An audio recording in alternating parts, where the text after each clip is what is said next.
안녕하세요. 반갑습니다. 윤정훈 목사입니다. 이 시간에는 나를 향한 하나님의 계획은 무엇인가 라는 주제를 가지고 같이 말씀을 나누도록 하겠습니다. 우리 하나님께서 나를 향한 계획은 오직 한 가지입니다. 무엇입니까? 우리 하나님을 믿어서 영원한 생명을 얻는 것이죠. 우리 주님으로 말미암아서 죄 사함을 받는 것이죠. 그런데 우리들은 하나님께 대해서 궁금한 게 참 많이 있습니다. 아니, 예수님, 그거 말고요. 제사함 받는 거 말고, 그건 당연히 해야 될 거고요. 내가 도대체 저 남자를 만나야 될지, 저 여자를 만나서 결혼을 해야 될지 말아야 될지, 그거 알려주라고요. 그리고 또 무엇이 있을까요? 예수님, 저 직장을 제가 들어가야 되나요? 말아야 되나요? 저 A사를 들어가야 되나요? 저 B사를 들어가야 되나요? 그쵸? 이제 그런 일도 많고요. 하나님, 정말 제가 저 사업을 계속 해야 되나요? 말아야 되나요? 정말 이제 그런 일도 많고요. 그렇죠? 하나님, 저 형제와 어떻게 계속 관계를 유지해야 되나요? 말아야 되나요? 계속해서 우리는 하나님께 우리의 계획을 이렇게 질문을 하고 그것을 어떻게 해야 될지 지혜를 구하고 있는 것이죠. 그게 어떻게 보면 우리 하나님과 우리하고의 생각의 차이가 있을 수 있다라는 것이죠. 우리의 마음은 우리의 마음은 결단코 하늘에 있지 않고 늘 어디에 있습니까? 이 땅 위에 있다라는 것이죠. 그래서 예수님의 제자들이 예수님을 따라다니면서 예수님께서 제자들에게 하루는 이야기합니다. 이제 내가 죽어야 하겠다. 내가 이제 십자가를 지어야 되겠다. 그러니까 베드로가 뭐라고 이야기합니까? 아니 예수님, 지금 이 시점에 와서 죽으면 안 되지요 라는 것이죠. 왜냐하면 예수님의 제자들은 다 어떤 생각을 가지고 있었습니까? 예수님을 따라다니면서 누가 더 큰 자가 될 것이냐 하면서 서로 늘 싸웠던 것이죠. 정말 이제 예수님께서 보좌에 앉으시면 이제 한 사람은 오른쪽에 한 사람은 왼쪽에 누가 앉을 것이냐, 그래서 막 치맛바람도 일었던 것이죠. 그러니까 예수님께서 그 베드로를 책망하시면서 뭐라고 하십니까? 이제 마가복음 8장 33절 말씀을 보면 예수께서 돌이키사 제자들을 보시며 베드로를 꾸짖어 가라사대 사단아 내 뒤로 물러가라. 내가 하나님의 일을 생각지 아니하고 도리어 사람의 일을 생각하는도다라는 것이죠. 여러분, 하나님께서 우리 사람 이 땅에 오셔서 사람들에게 복음을 증거하시고 제자들을 삼으시고 그들을 이끄신 목적이 무엇이었습니까?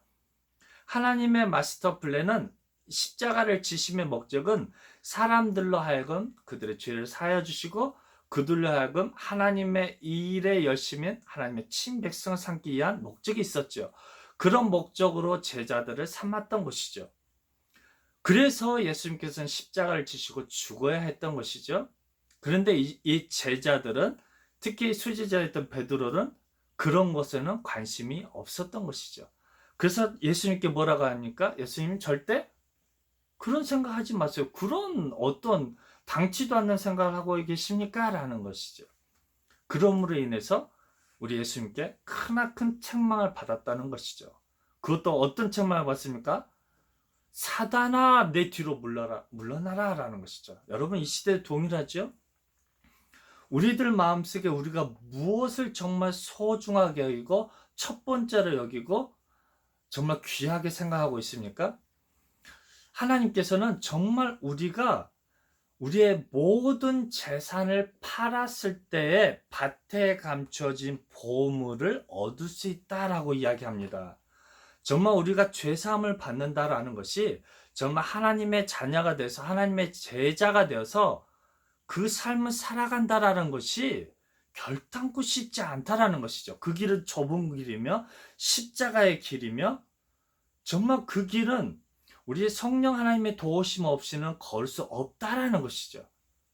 그럼에도 불구하고 우리는 그 일들에 관심이 없다라는 것입니다. 누구처럼요? 예수님의 제자들처럼요. 여러분, 이 땅에서 우리가 삶을 살아갈 때 우리가 저 자매와 결혼할지 저 자매와 결혼할지는 무엇이 필요합니까? 지혜가 필요하고 이미 많은 경험을 가지고 있는 우리 부모님 세대들이나 우리 선배들의 조언을 얻는 것이 가장 지혜롭다 할 것입니다. 또한 많은 연애 경험들을 통해서 또한 많은 지혜를 주는 어떤 책자와 책을 통해서 우리가 조언을 받을 수 있는 것이죠. 사업도 동일합니다. 이미 성공한 어떤 신앙의 선배들을 통해서 사업에 어떤 마스터할 수 있는 그런 노하우들을 배우는 것이 참 지혜롭다 할 것이죠. 왜냐하면 기독교인이든지 기독교인이 아니든지 사업에 실패할 확률이 90%가 넘어간다고 합니다. 그렇죠? 그건 예외가 없는 거예요. 그런데도 불구하고 그것에 대해서 하나님께 지혜를 구하는 것은 어리석다 할 것입니다. 우리 예수님께서 이 땅에 오심은 형제들의 재산을 이렇게 서로 나눠주기 위해서 오신 것이 아니죠. 누가 이제 7형제가 한 여자와 결혼했을 때 누가 그들의 천국에서 누가 그들의 뭐 아내가 되어줄지 그런 것들을 가르쳐 주러 온 것이 아니죠. 그렇죠? 예수님께서 이 땅에 오신 목적이 무엇입니까? 나를 향한 하나님의 계획이 무엇입니까? 내가 예수님으로 말미암아서 죄 사함을 받고 이제 그 예수님을 위하여서 이제는 내 자신을 위해서 삶을 사는 것이 아니라 나를 위하여 죽으신 그 주님을 위하여서 살기 위한 목적을 위하여서 우리가 우리 예수를 믿고 따르는 것이죠.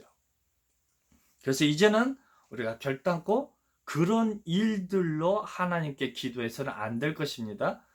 그런 기도를 무엇이라고 표현합니까? 중언부언하는 기도라고 하죠. 그것은 응답받지 못하는 기도라고 하죠. 그래서 우리가 기도를 했습니다. 그래서 뭐 만약에 예를 들어서 근데 뭐 응답을 해주셨다고 이야기를 한다고 합시다. 그래서 A라는 자매하고 결혼했는데 우리 이 시대는 기독교인들도 이혼율이 몇 프로입니까? 40%라고 하지요. 그래서 이혼을 하게 됐어요. 근데 하나님께서는 뭐 하나님이 어떻게 응답해 주셔서 저 자매와 결혼했고 저 대학을 들어갔고 저 사업을 했는데 망하게 됐어요. 그러면 이제 망하는 것이 파혼을 하는 것이 대학에 실패해서 재수 삼수하는 것이 하나님의 뜻입니까? 아니죠. 하나님의 뜻이 무엇입니까? 오직 사람으로 하여금 예수님으로 말미암아 죄사함을 받아서 하나님의 선한 일에 열심인 그러나 하나님의 친백성이 되기 위한 것이 하나님이 나를 위한 하나님의 계획이고 뜻인 것이죠. 이제 우리는 그것을 철저하게 잘 분류할 수 있는 지혜로운 성숙된 크리스찬이 되어져야 할 것입니다. 그래서 이제는 100% 하나님께 기도함으로 응답을 받는 우리의 기도에 어떤 기도를 드렸을 때 응답을 받습니까? 하나님의 뜻이 이 땅 위에서 이루어지기를 원하는 기도, 즉 하나님이 기뻐하시는 그 기도를 드렸을 때 우리가 응답을 받게 될 것입니다. 그 기도가 무엇입니까? 내 죄를 사하여 주시고 정말 저 친구에게 저 하나님 알지 못하는 영혼에게 우리 주님의 복음을 증거해서 그 친구가 하나님께로 돌아오게 해주십시오라는 이런 선한 기도를 드렸을 때 우리 하나님께서는 그 기도의 응답으로 30배, 60배, 100배의 그런 열매를 맺게 주실 것입니다. 이제는 우리 이 땅에서 되어질 것들에 우리의 기도가 드려지는 것이 아니라 그런 중언부언하는 기도를 드리는 것이 아니라 우리 주님께서 드렸던 기도처럼 나를 통해서 하나님의 뜻이 이루어지기를 원하는 그런 기도를 드릴 수 있는 성숙된 크리스찬이 되어지기를 주님의 이름으로 부탁드립니다. 감사합니다.